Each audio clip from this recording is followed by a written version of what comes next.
What's up, y'all? It's Alex Miller from The Eagle. You're listening to the Miami Nation podcast. Over there, if you're watching the video, that's Travis Brown, the Eagles A&M beat writer. What's up, Travis?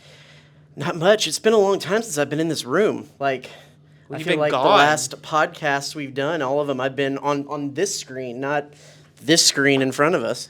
Well, that is true. We've missed you, but we're glad you're back. I'm glad to be back. Des Moines, Iowa, not fun. Well, Travis, we're getting into the thick of baseball season, and the A&M baseball team, it's been a little bit of a topsy-turvy year so far, particularly on the pitching mound. Yeah, A&M hasn't been able to find any real starting pitching. It's a problem that really kind of goes back to last year because, yeah, they had Micah Detmer, they had, Micah Dallas, Nathan Detmer. They kind of were attached at the hip, so you could kind of just combine them anyway. That's fair. Those two, and then you had some guys that stepped up in that final role. Prater, Prager, Ryan Prager, who's kind of stepped up and did some good stuff there too in the starting pen. Well, Prager is out with Tommy John. Micah Dallas moved on. Nathan Detmer has kind of just been shades of his normal self, and they haven't been able to find anybody. I mean, Nathan Detmer is going to have to keep his Friday role because he's the only guy that has shown at least in the past that he's been able to be consistent in that starting role, at least to some extent. Troy Wansing's in a bad place because he played last night against Texas State. He started that game after getting pulled from the weekend rotation, and he couldn't find the strike. So not only with his breaking pitch, he couldn't get over the top of his slider, and it was flying into the left-handed batter's box most of the game. And even his fastball, he couldn't find control. Just a bad case of the yips, and they haven't had a player record a win. Excuse me, they haven't had a starting pitcher record a win since the second game of the Northern Kentucky series before the SEC, and that actually was Troy Wansing. And then I believe the last A&M starting pitcher to go more than 6 or more innings was Nathan Detmer against LSU to start out the series. They don't have any starting pitching, and Jim Schlossingel's even had to kind of go to an opener, throw one guy out there who can get through the lineup once, and then get to one of 2 or 3 guys in that bullpen. Evan Aschenbeck, Rudis. not even really Rudis that much. And Will Johnson to close it out. Those have been about the only consistent arms. Brandon Garcia had a pretty good outing last night. So it's, I know you have a bunch of stats pulled up to show how A&M's hitting has not been very good this year, but in all reality, hitting hasn't necessarily even really been the problem. It's been pitching. Ty Sexton, again, another Shane Sadeo at time. I mean, but it's hard to mention any of these names without saying, yeah, okay, they've maybe had 2 good past appearances, but before that they had 2 or 3, pretty abysmal ones. There's just no consistency there. This weekend, the A&M goes to Auburn for a Thursday through Saturday series. They're going to go Detmer, Lampkin, TBD, which probably will be an opener, kind of a bullpen game there at the end of the series. But you're not going to make it far once you get to, A&M's not in good shape right now. But if they can make the SEC tournament, you have to have 4, even 5 good starting pitchers to make it through that tournament. You have to have more than 3 starting pitchers to make it sometimes through a regional, unless you're going to win all 3 games. So they have to find more pitching before it gets any later in the series if they want to have any thoughts of postseason play. Well, A&M, they're in a 3-way tie for third right now in the SEC West with Alabama and Auburn, who they play this weekend. The next 2 weekends are probably going to be kind of critical here in the middle stretch of this SEC play. Front end of the schedule was pretty loaded. You had LSU, Tennessee, Ole Miss, but now you play a couple of teams that are right there with you at 3 and 6.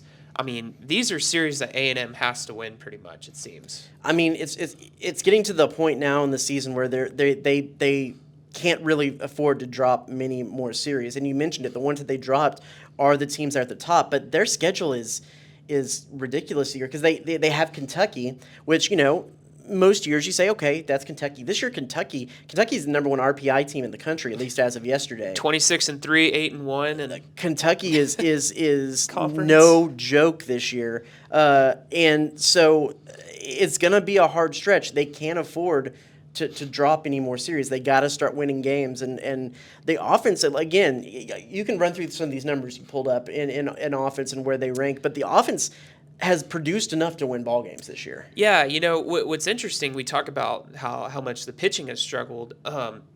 Excuse me, fighting some allergies. Aren't we all? I know, no kidding. But you look at where the batting is. Okay, these are just the SEC stats. A&M's 14th, dead last in batting average. They're dead last in slugging percentage, on base percentage.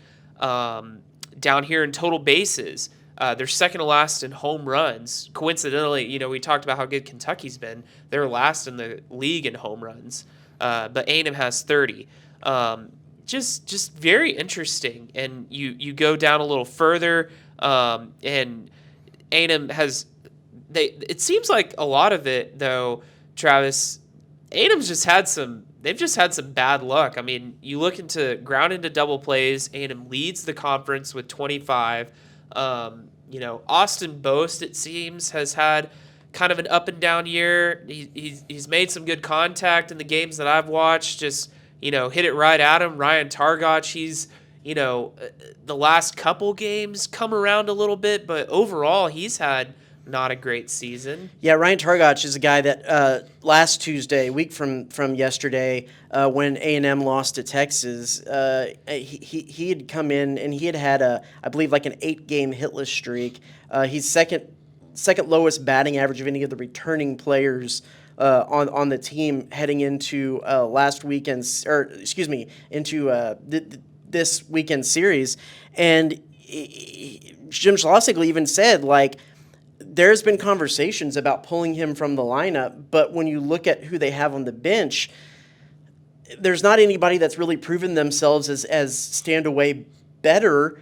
And they're kind of like, well, we might as well go with the guy who had. I mean, last year he led in SEC conference games, he led the SEC in RBIs and was 10th in batting average last year. And this year, he's one of the hitters that's struggling the most in A&M's lineup. And so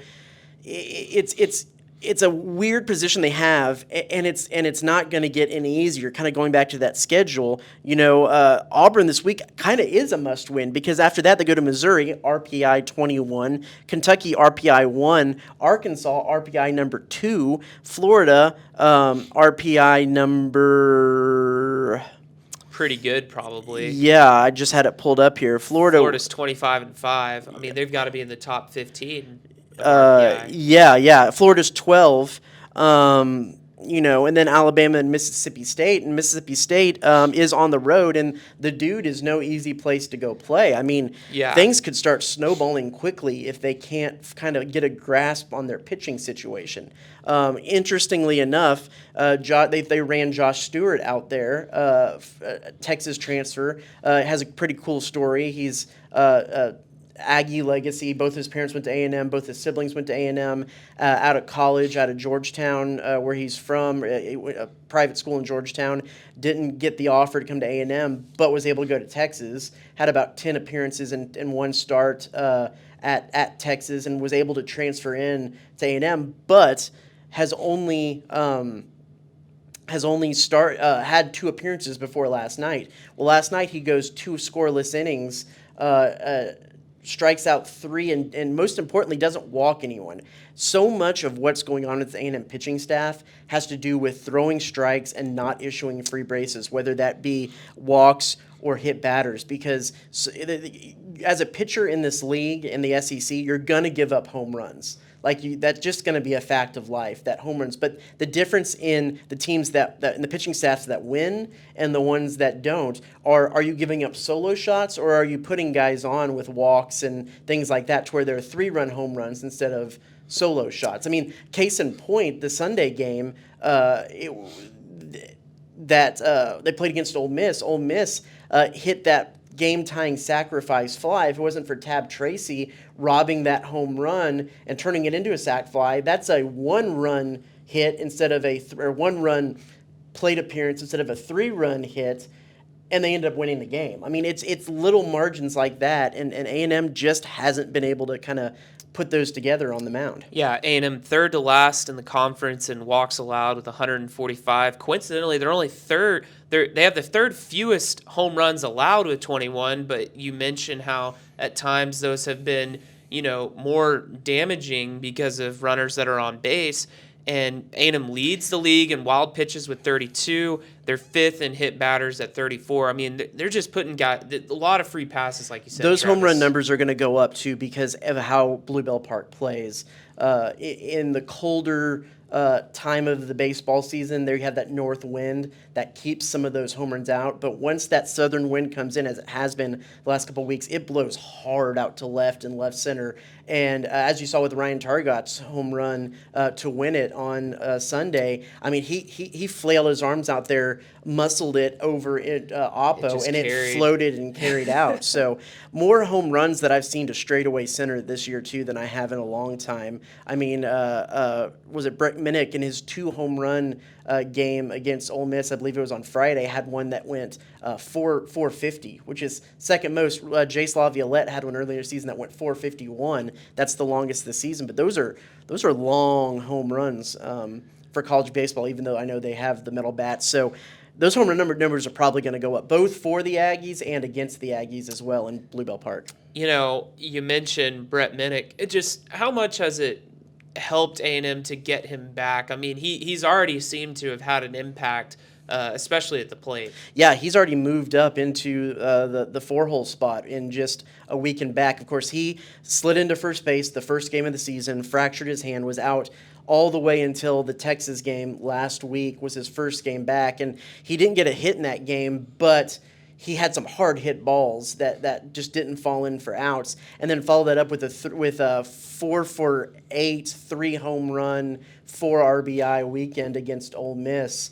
Those are, if it wasn't for kind of a grinded out kind of series, those could be SEC Player of the Week type numbers. He didn't get it because of the nature of the series, but just really great to have him back. And we need to talk a little bit about Evan Oschenbeck because that's what I was going to ask you about next. Yeah, he's been the lone bright spot of the season. And I actually want to start because you have a little bit more. He's from Brenham. Yeah. Went from Brenham to Blinn and then Blinn to A&M. This is his first season at A&M. You were kind of on a little bit of that high school baseball beat when he was back at Brenham, at least his senior season. I'm going to start with you. And I talked to his high school coach a little bit, but going back to his high school, what was it that you remember about him being a senior there at Brenham High School?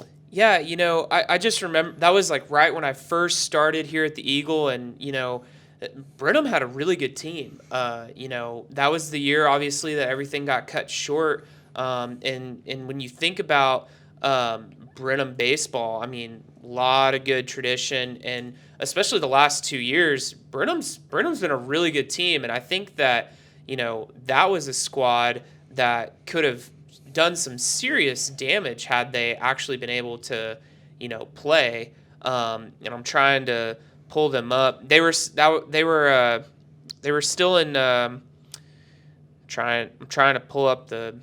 Well, when in talking to his coach while you're pulling that up, in that season, it was a shortened season, but they knew that he was going to be their guy on the mound starting, and they threw him against 2 of the bigger 6A Houston schools early in the season, and he held his own. I think he had, I think it was 15 innings. He only threw 1 walk, and he said, he's the prototypical guy who isn't going to blow you away. He's left-handed. He has that upper 80s fastball, but he throws so many strikes and he's consistent in the strike zone that he's not that power arm, but he's a pitcher to every definition of the term. He's smart. He knows how to throw the ball. Has a good pitch mix, and the key was he only threw 1 walk that season against Brenham.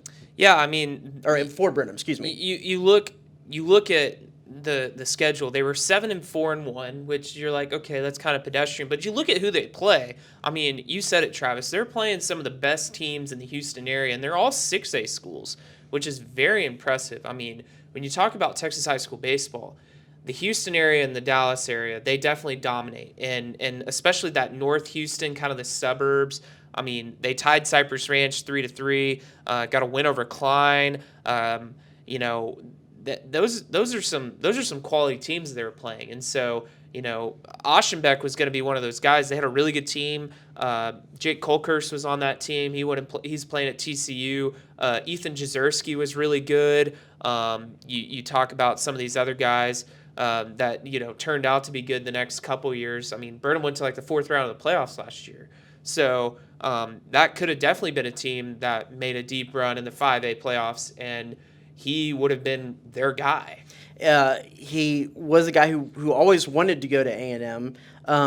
Was looking like maybe Sam Houston would be in the cards coming out of high school, but ended up going to Blinn for 2 years to kind of hone his craft. It was there and a little bit in the fall this year that he really worked on tightening his curveball. His high school coach said he kind of had two. He had the big looping slow curveball he could throw early in a count to kind of get batters off their timing a little bit, and then if he needed to throw in for a strike, a little bit tighter, a little bit more of kind of a slider look that he kind of carried into junior college. He kind of leaned a little bit more into that harder cutting, more slurve type pitch, and developed that more in the fall. But then you look at 2 seasons where he was a starting pitcher for Blinn and at the top of their rotation, only allowed 15 walks. So that's 16 walks in 3 seasons. Well, 2.5 seasons because it was a COVID-shortened year, and that's exactly what you've seen so far from him at A&M. The interesting part, though, is that when he comes into A&M, his big kind of coming out performance was the 16-inning game against Texas Tech at Minute Maid, where he went through most of the extra innings scoreless. It was like, what, game. 5? Right, and Jim Schlossnagle said he was a guy that in the fall, he threw strikes, but he got batted around the park a little bit. They roughed him up a little bit on the mound, so they weren't necessarily expecting him to be super effective. But for a team that has just struggled to find the strike zone, he's a guy that will put it in there. In fact, his coach at Blinn said that they even kind of had to work him into purposefully throwing some pitches, wasting some pitches and throwing some pitches for balls and trying to get guys to chase, because guys who could scout him a little bit knew if he was throwing the ball, it was going to be in the strike zone, and they could kind of tee off on that. They could time that a little bit because they knew about where it was coming in. But when you have a chance where you can throw a little bit, nibble here and there outside for pitches, get guys to chase a little bit, it kind of holds them accountable a little bit more at the plate, and that's something he learned a little bit at the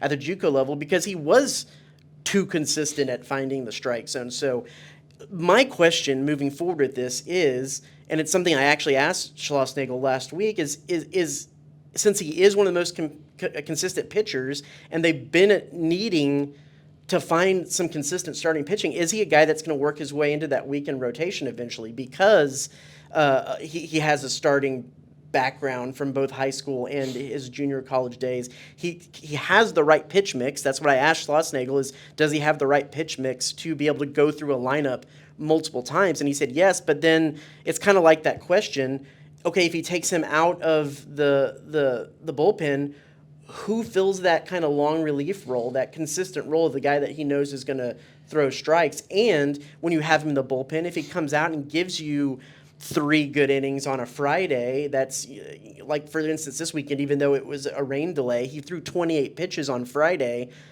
He came back and was able to throw like 50 on Sunday.